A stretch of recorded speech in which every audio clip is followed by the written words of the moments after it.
అంతరిక్ష యాత్రికులు ఎప్పుడు అన్ని పరిస్థితులకు సిద్ధపడే ఉండాలి, ఉంటారు కూడా. అందులోనూ సునీతా విలియమ్స్కు అంతరిక్ష ప్రయాణాలు కొత్తేమీ కాదు. అయినప్పటికీ స్పేస్లో ప్రతి చిన్న అంశం పెద్ద ప్రభావాన్ని చూపుతుంది. అందుకే అంతరిక్ష ప్రయోగాల్లో అప్రమత్తత చాలా అవసరం. 100 కోట్లు ఖర్చు పెట్టి చేసే మిషన్లు విజయవంతం కాకపోతే ఆ ప్రభావం భవిష్యత్తు మిషన్లపై భారీగా ఉంటుంది. ఇప్పుడు కూడా అదే పరిస్థితి కనిపిస్తోంది.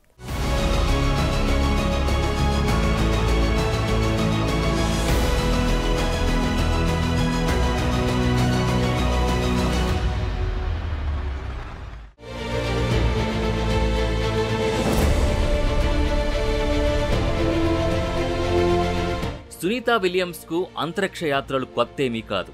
ఇది ఆమెకు 3వ అంతరిక్ష యాత్ర. ఆమె 1998లో నాసాకి ఎంపికయ్యారు. 2006లో తొలిసారి అంతరిక్ష యాత్ర చేశారు. 2012లో మరోసారి అంతరిక్షంలోకి వెళ్లి వచ్చారు. ఇప్పటివరకు ఆమె 50 గంటల 40 నిమిషాల స్పేస్ వాక్ చేయగా మొత్తం 322 రోజుల పాటు అంతరిక్షంలోనే గడిపిన అనుభవం ఆమె సొంతం. అయితే మూడోసారి అంతరిక్షానికి చేరుకున్న సునీతా విలియమ్స్ స్టార్ లైనర్ నుంచి ISSలోకి వెళ్లిన వెంటనే అక్కడే ఉన్న 7 వ్యోమగాములతో కలిసి సంబరాలు చేసుకున్నారు. అయితే అప్పటికి ఇన్ని సమస్యల నడుమ ఆమె కాలం వెళ్లదీయాల్సి వస్తుందని అనుకుని ఉండకపోవచ్చు. రోజులు గడుస్తున్న కొద్దీ పరిస్థితుల్ని అర్థం చేసుకుంటూ గడపాల్సి వస్తుంది. ఎంత అనుభవం ఉన్నప్పటికీ అంతరిక్షంలో అనుకున్న సమయం కంటే ఎక్కువ రోజులుండడం కాస్త కష్టంగానే ఉంటుంది. తినే ఫుడ్ దగ్గర నుంచి ఆరోగ్యాన్ని సంరక్షించుకోవాల్సిన అవసరాల వరకు ప్రతి అంశంలోనూ ఎంతో జాగ్రత్తగా ఉండాలి. ఇలాంటి నేపథ్యంలో మరికొన్ని రోజులు అక్కడే ఉండాల్సిన పరిస్థితి రావడం అందరినీ ఆందోళనకు గురిచేస్తోంది.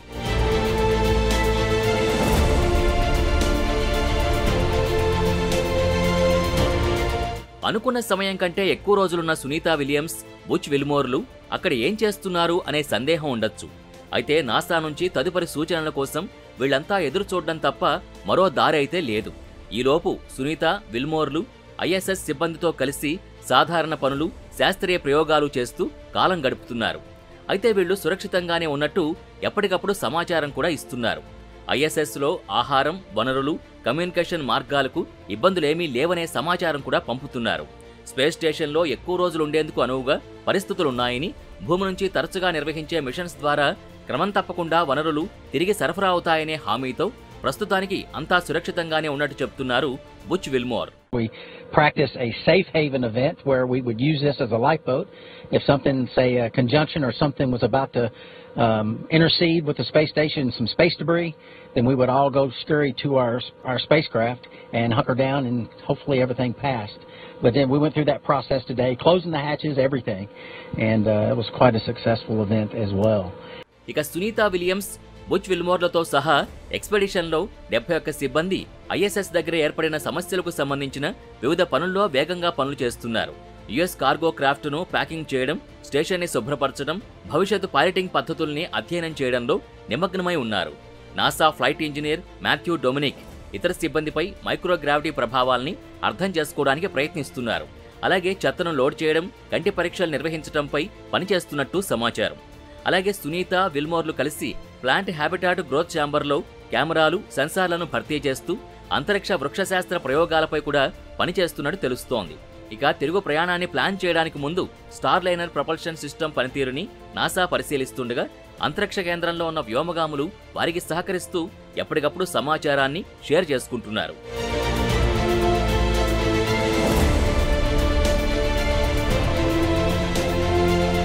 నిజానికి వ్యోమగాములు మొదట జూన్ 13న తిరిగి రావాలని నిర్ణయించారు. కానీ వాళ్లు భూమికి తిరిగి రావడం ఇప్పుడు 2 సార్లు ఆలస్యమైంది. గ్రౌండ్ టెస్టులు, సేఫ్టీ అసెస్మెంట్లు పూర్తయ్యే వరకు వాళ్లు అక్కడ ఉండాల్సిందే. దీన్ని బట్టి వాళ్లు జూలై 6 తర్వాత తిరిగి రావచ్చని ప్రస్తుతం అంచనా వేస్తున్నారు. అయితే సునీతా విలియమ్స్, బుచ్ విల్మోర్లు అంతరిక్షంలో చిక్కుకుపోయారనే వాదనల్ని నాసా ఖండించింది. ఇన్ని సమస్యలున్నప్పటికీ అత్యవసర పరిస్థితుల్లో స్టార్ లైనర్ అన్డాక్ చేయగలదని, ఎగరగలదని పేర్కొంది. అయితే హార్మోనీ మాడ్యూల్ పరిమిత ఇంధన సామర్థ్యం కారణంగా స్టార్ లైనర్ అంతరిక్ష నౌక అంతరిక్ష కేంద్రానికి 45 రోజులు మాత్రమే డాక్ చేసి ఉంటుంది. అంతకు మించి ఇప్పుడు దాన్ని 90 రోజులు పొడిగిస్తే పరిస్థితి ఏంటా అనే దానిపై నాసా మల్లగుల్లాలు పడుతోంది. ఈ నేపథ్యంలో వ్యోమగాముల్ని తిరిగి భూమికి తీసుకురావడానికి ఎలన్ మస్క్ కంపెనీ అయిన స్పేస్ ఎక్స్ తయారు చేసిన క్రూ డ్రాగన్ లేదంటే రష్యన్ సోయిజ్ వంటి ప్రత్యామ్నాయ రవాణా మార్గాల్ని ఉపయోగించవచ్చనే నివేదికలు వస్తున్నాయి.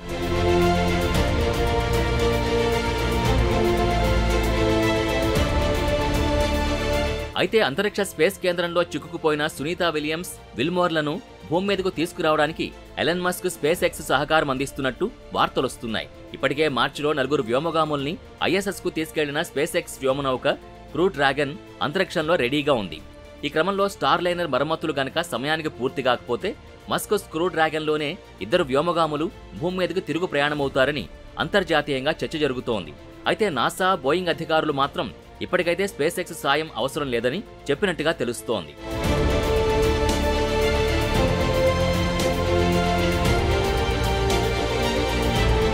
మరోవైపు సివిల్ ఏవియేషన్ ఫీల్డ్లో ఎంతో పేరున్న బోయింగ్ కంపెనీ వరుస ప్రమాదాల నేపథ్యంలో తీవ్ర విమర్శలు ఎదుర్కొంటోంది.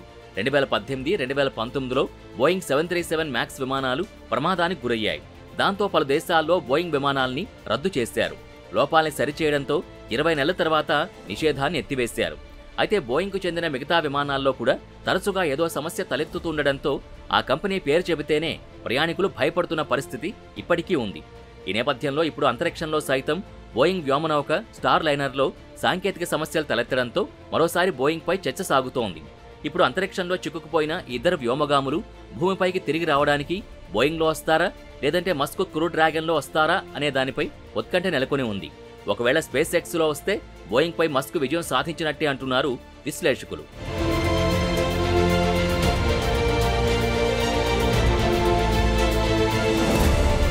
అయితే వ్యోమగాముల్ని అంతరిక్షానికి తీసుకెళ్లిన స్టార్ లైనర్ ప్రోగ్రాం ఇప్పటికే $4.5 బిలియన్ ఖర్చు చేసింది. దీనికోసం నాసా ప్రతిపాదించిన $1.5 బిలియన్ల బడ్జెట్కు మించిపోయింది. దీనికి తోడు సాంకేతిక సమస్యలను ఎదుర్కొంది. ప్రస్తుతం మిషన్లో కనిపించిన సమస్యలతో బోయింగ్ సంస్థ మరింత ఆర్థిక భారాన్ని ఎదుర్కోవాల్సి వస్తుంది. అలాగే దాని ఉత్పత్తి శ్రేణుల్లో నాణ్యత, భద్రతా సమస్యలతో కొనసాగుతున్న ఆందోళనలు కూడా మరింత పెరిగే అవకాశం ఉంది. ఇక నాసా కమర్షియల్ క్రూ ప్రోగ్రాం కిందకొచ్చే స్పేస్ ఎక్స్ క్రూ డ్రాగన్ 2020లో తన మొదటి టెస్ట్ ఫ్లైట్ని విజయవంతంగా పూర్తి చేసింది. అప్పటి నుంచి పలు మిషన్స్లో సామర్థ్యాన్ని నిరూపించుకుంది. అయితే ప్రస్తుతానికి నాసా బోయింగ్ పైనే ధీమాగా ఉంది. ఇక వ్యోమగాముల్ని ఎలా భూమికి తీసుకొస్తారనే అంశంలోనే స్పష్టత మిస్ అవుతోంది.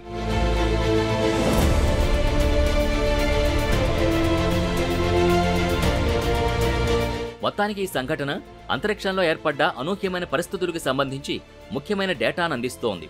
ప్రధానంగా రష్యా శాటిలైట్ శిథిలాల సందర్భంలో ఇది అంతరిక్ష కాలుష్య నిర్వహణపై ఆందోళన పెంచుతోంది. అలాగే అంతరిక్ష మిషన్ల భద్రతని నిర్ధారించడంలో కొనసాగుతున్న సవాల్ని హైలైట్ చేస్తుంది. ఇక ఈ మిషన్ అందించిన ఫలితాల వల్ల నాసా కమర్షియల్ క్రూ ప్రోగ్రాంలో బోయింగ్ పాత్ర భవిష్యత్తు మానవ అంతరిక్ష ప్రయాణాలపై తీవ్రమైన ప్రభావం పడుతుంది అనడంలో సందేహం లేదు.